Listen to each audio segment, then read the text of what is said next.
उपचार अपदेशेन कृतान् अहरहर्मया अपचारान् इमान् सर्वान् क्षमस्व पुरुषोत्तम मंत्रहीनं क्रियाहीनं भक्तिहीनं जनार्दन यत्पूजितं मया देव परिपूर्णं तदस्तु ते। स्वामी नमस्कारं చేసుకోండి। ఈరోజు అన్నకూటోత్సవం జరుగుతుంది। గోవింద పట్టాభిషేక కార్యక్రమం సాయంత్రం గొల్లవాళ్ళందరూ పాపం తెలియక వాళ్ళ ఊళ్ళో ఉండేటటువంటి పర్వతానికే పెట్టేస్తున్నారు రోజు ఆహారం కదా। ఇంద్రుడికి పెడుతున్నారు, ఇంద్రుడు వర్షాలు కురిపిస్తున్నాడు, ఇంద్రుడే సర్వం చేస్తున్నాడని నందుడు నమ్మి ఇంద్రుడికి పెడుతున్నాడు। కృష్ణుడు చూశాడు, నాన్న ఈ ఇంద్రుడా వర్షాలు కురిపించేది, కాదు, మన ఊళ్ళో ఉన్నటువంటి గోవర్ధన పర్వతం. ఆ గోవర్ధన పర్వతం మన ఊళ్ళో నుంచి వెళ్ళే మేఘాన్ని ఆపి మన ఊళ్ళో వాహనాలు పడేలా చేస్తారు. మీరేమో గోవర్ధన పర్వతాన్ని వదిలేసి ఆ ఇంద్రుడికి నివేదన పెడుతున్నారు. అది తప్పు అని చెప్పాక వెర్రివాడు పాపం అమాయకుడు కదా నమ్మేశాడు. కృష్ణుడు ఏది చెప్పేది అంటే కృష్ణుడు ఏ కులంలో పడితే ఆ కులంలో మొక్కల, మిగతా కులాల వాళ్ళంతా తెలియవేళ పడ్డారు. ఏమీ తెలియని వాడు యాదవుడు పాపం అమాయకులు, వాళ్ళు ఏది చెప్తే అది నమ్మేస్తారు. అందుకని వాళ్ళ కులంలో పుట్టి వాళ్ళకి చెప్పండి ఇది అవునా కాదా అని అవును నిజమే అని బుర్రగొట్టుకున్నట్టుగా ఆ రోజు ఈ రోజుల్లో అందరూ తెలియగలలేదు. ఆ రోజుల్లో పాపం అమాయకుడు యాదవులు బాగా అమాయకులు అన్నమాట. అటువంటి వాళ్ళు చెప్పిన తర్వాత ఏం చేయాలి సరే అని గోవర్ధన పర్వతానికి నివేదన ఇలాగే కుండకి కొండంత పోసేట అన్నంత ఆసులుగా. అయితే ఇక్కడ ఇంకా అప్పడాలు వడియాలు మిరపకాయలు చెప్పాను నేను అందుకే అందరికీ చెప్తామండి అన్న. శేషాద్రి స్వామి వారు మా ఊళ్ళో వాళ్ళకి అందరికీ ఏం పని చెప్పాలన్నారు, అన్నీ మేమే చేసేస్తాను. నిన్న 54 ప్రసాదాలు చేసి అలిసిపోయినట్టున్నారు మన స్వామి. 56 ప్రసాదాలు చేసి అలిసిపోయారు మన స్వామి. తిని మీరు అలిసిపోయారు, చూసి నేను అలిసిపోయాను. అందుకని ఈరోజు నిజానికి ఆవకాయలు, తర్వాత మంచి మంచి ప్రసాదాలు, ఆకుకూరలు అన్నీ చాలా పెట్టాలి. పర్వాలేదు కొత్త కదా, అన్నం రాశిగా పోసి చుట్టూతో అన్నీ పెట్టి కుండల్లో గిన్నెల్లో పెట్టి ప్రసాదాలన్నీ పెట్టాలి. నిన్నట్లా పెట్టేస్తారు అనుకున్నాను, అయితే మిగతా నాకు కనపట్టలేదని ఆయన చెప్పారు. అన్నీ ఉన్నాయి స్వామి అన్నారు శేషాద్రి స్వామి. అన్నమయ్య స్వామి తమ్ముడు ఆయన. అదేవిధంగా ఒక పాట పాడి వెళ్ళిపోతున్నాను నా దగ్గరికి వచ్చాను. భావములో భావంలో అన్నీ ఉంటాయండి, భావం లేకపోతే ఏది ఉండదు. కానీ నిజానికి ఏది చెప్తే అది చక్కగా చేస్తున్నారు. మన వాళ్ళు చాలా ఆనందంగా ఉంది. ఎందుకంటే ఒక కార్యక్రమం చెప్తే కొంతమంది ఆర్గనైజ్ చేస్తున్నారు, ఎందుకండి అవసరం అండి అంట. అలా కాకుండా మన టీం బాగుంది, మంచి టీం, చక్కగా అనుకోగానే అన్నీ పెట్టుకున్నారు, అన్నీ కలిసి వచ్చినాయి, మంచి వాతావరణం. ఈరోజు కూడా చూడండి అంత ఇబ్బంది లేకుండా కాస్త నేనున్నా అంటూ మళ్ళీ ఒకసారి సూర్యుడు వచ్చాడు. మంచిగా జరిగింది కార్యక్రమం. అన్నకూటోత్సవం మనం చేసుకున్నాం. మనుషుడు ముందు గర్వాన్ని తీసేస్తాడు పరమాత్మ ఈ ఘట్టం ద్వారా. అది మనుషులే కాదు దేవతలకు కూడా గర్వం వస్తుంటుంది. ఆ గర్వాన్ని ఖర్వం చేయడానికి కృష్ణావతారం. సాయంత్రం ఈ ఘట్టం చెప్పుకున్నాం, చాలా మంచిది. ఈరోజు వరాహస్వామి హోమం కూడా చేశారు మన స్వామి. చాలామంది యాజ్ఞికులు చేసి చూస్తుంటాం, ఓం భట్ స్వాహ అని గంటన్నరలో పూర్తి చేస్తారు. తిరుమల స్వామి ఎక్కడా కూడా రాజీ పడకుండా పేరు పెట్టుకున్నందుకు 700 ఇచ్చాడు అందరినీ. అందరూ టైం అయిపోతుందన్నా సరే వదలకుండా ఆ అర్థాలు చెప్తూ చక్కగా చేశారు. నిజానికి ఈ భూమంతా వరాహస్వామి. మీరు వెంకటేశ్వర దగ్గరికి వెళ్ళండి, సింహాచల స్వామి దగ్గరికి వెళ్ళండి, ఎవరి దగ్గరికి వెళ్ళి పూజ చేసినా ఏమని చెప్తాం? వరాహక్షేత్ర విభూషణస్య శేషాచల సింహాచల గరుడాచలాంజనాచలాది శిఖరిమాలాపురస్య అని ముందు చెప్పేది వరాహక్షేత్రం అని చెప్తారు. ఈ భూమంతా ఎవరిది? వరాహస్వామిది. ఈ భూమి మీద ఎవరికి విజయం కలగాలన్నా, ఎవరైనా సరే వాక్పటిమ మంచి వాక్శక్తి కావాలన్నా, సత్సంతానం కావాలన్నా, డబ్బులు బాగా రావాలన్నా, వాక్ చమత్కారం బాగా ఉండాలన్నా వరాహస్వామిని ఆరాధిస్తేనే వస్తారు. వరాహస్వామికి జ్ఞాన పిరాన్ అని పేరు. ఏం పేరు? పిరాన్ అంటే తమిళంలో ఉపకారకుడు అని అర్థం. ఆయన ఉపకారం చేస్తాట, మనందరం అపకారం చేస్తాం. ఎందుకు అపకారం చేస్తాం? ఉప్పు కారాలు తింటాం కనుక. అందుకని ఆయన పిరాన్ ఉపకారకుడు, జ్ఞానాన్ని ఇస్తాట, ఇచ్చి ఉపకారం చేస్తాట. అందరి ఉపస్వామి వరాహస్వామి. ఆ స్వామిని ప్రార్థిస్తే ఇల్లు కట్టుకోవట్లేదు, మాకు ఇల్లు లేవనుకునే వాళ్ళకి భూ సమస్యలు, భూ వివాదాలు తొలగిపోతాయి. కోర్టు సమస్య ఏమన్నా అవి తొలగిపోతుంటాయి. వరాహస్వామి చాలా చాలా చాలా అద్భుతం. అసలు భూమి మీద జాగా దొరకాలంటే వెంకటేశ్వర కూడా ఆయన్ని అడిగి తీసుకున్నాడు. అయితే వెంకటేశ్వరం చాలా తెలియగలడు. ఉండడానికి 2 అడుగులు ఏమన్నాడు, మొత్తం కొండంతా 7 కొండలు తీసేసుకున్నాడు. అలా వెంకటేశ్వర స్వామి వరాహస్వామి ద్వారా అక్కడ చేరాడు. చేరి చక్కగా అక్కడ ఉన్నాడు. ఆ కొండ ఎవరి కొండ? వరాహస్వామి కొండ.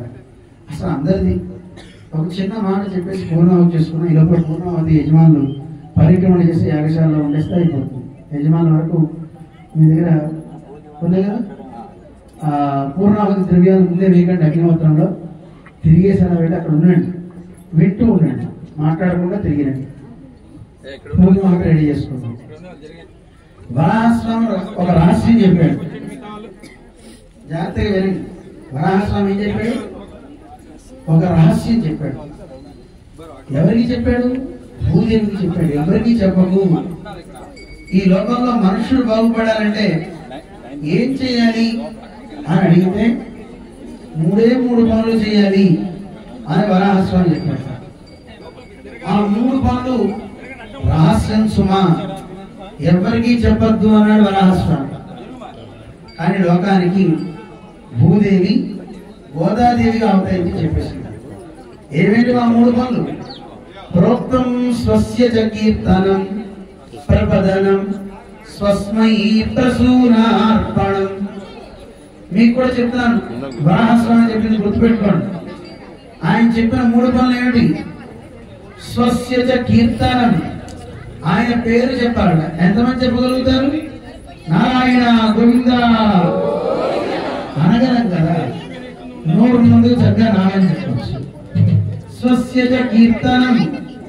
రెండోది చాలా తేలికవే చెప్పాడు ఆయన, ప్రపదనం. 2 చేతులు జోడించి నమస్కారం చేయాలి దేవుడి దగ్గర. దీనికి ముద్రకి పేరు అంజలి అంటారు. అంజలయతి.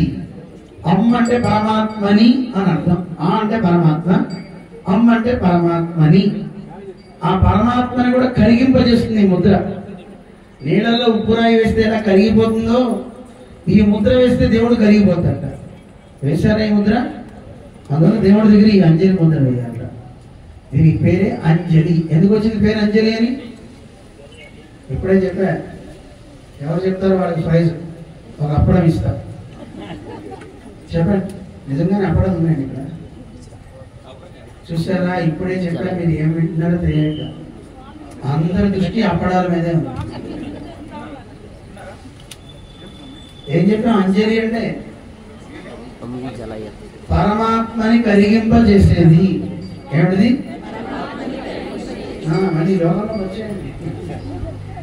అంజలి అంటే దేవుణ్ణి కూడా కరిగింపజేస్తున్నారు. మళ్ళీ ముద్ర వేస్తే కరిగిపోతాడు స్వామి. నీళ్ళలో ఉప్పురాయి వేస్తే కరిగినట్టు అనమాట. అలాంటి అంజలి ముద్ర రెండోది అనమాట. మొట్టమొదటిది ఏం చెప్పాం? 3 ఉపాయాలు చెప్పాడు వరాహస్వామి.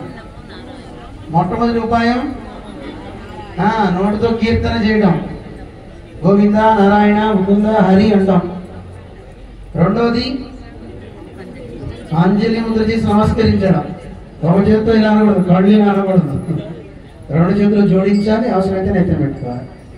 అంజలి ముద్ర. మూడోది స్వస్మై ప్రసూనార్పణం. ఆ స్వామి పాదాల దగ్గర పుష్పాలు వేయడం, తులసి వేయడం. ఎంతమంది వేయగలరు? చూసారంటే దేనికో ఈ 3 పనులు చేయండి చాలు. కలియుగంలో మనుషులు తరిస్తారు.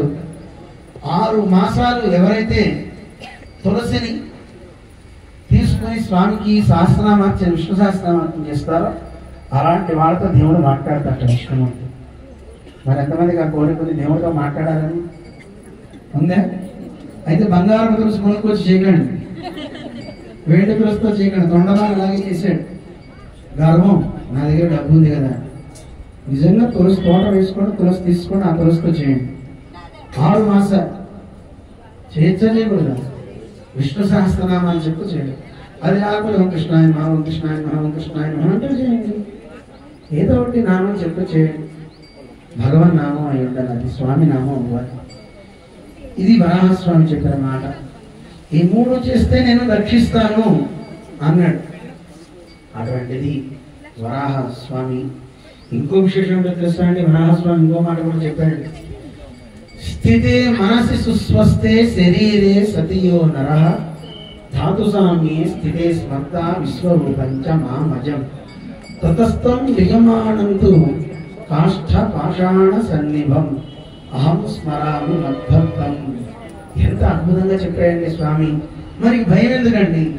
స్వామి ఒకటే మాట చెప్పాడు, ఈ లోకంలో చిట్ట చివరి సమయంలో నారాయణ అంటేనే ముక్తి, చనిపోయే సమయంలో. మరి ఆ సమయంలో అనలేకపోతే పరిస్థితి ఏమిటని భయపడకండి. మీ శరీరం మీ ఆధీనంలో ఉన్నప్పుడు మీరు నారాయణ కృష్ణ గోవింద అంటూ ఉండండి. ఇప్పుడు మీ శరీరం మీ వాక్కు మీ ఆధీనంలో ఉందా లేదా? ఎంతమంది చేయొద్దండి, చేయించండి, గోవింద అనండి. మీ ఆధీనంలో ఉంది మీ శరీరం. చేయొద్దామంటే ఎత్తారు, గోవింద అంటే అంటున్నారంటే మీ ఆధీనంలో ఉన్నట్టే. చెయ్యొద్దామని ఎత్తలేదు అనుకోండి, మన ఆధీనం తప్పినట్టే.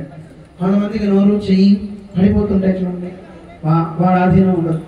కొంత మనస్సు కూడా ఆధీనం ఉండదు, వాడికి ఏం ఆలోచనలు రావు. కానీ ఎవరైతే వారి మనస్సు శరీరం వాక్కు ఆధీనంలో ఉన్నప్పుడే ఎన్నిసార్లు కావాలంటే అన్నిసార్లు ఎక్కువ గోవింద కృష్ణ అంటూ ఉండండి. అలా అంటే లాభాలు ఏమిటో తెలిసినా, మీరు ఉన్నంతకాలం అనండి. చిట్ట చివరి సమయంలో మీరు అనలేక మంచంలో పడతారే, అప్పుడు మీరు బెంగపడకండి. అయ్యో నాకేమిటి ముక్తి ఎలా అనుకోకండి. ఎలా అప్పుడు దేవుడు ఏం చెప్పాడో తెలుసా అండి? అహం స్మరామి మద్భక్తం, నేను వాడి గురించి తపస్సు చేస్తా అన్నాడు దేవుడు. ఎంత గొప్ప మాట్లాడి వరాహస్వామి చెప్పాడు ఈ మాట.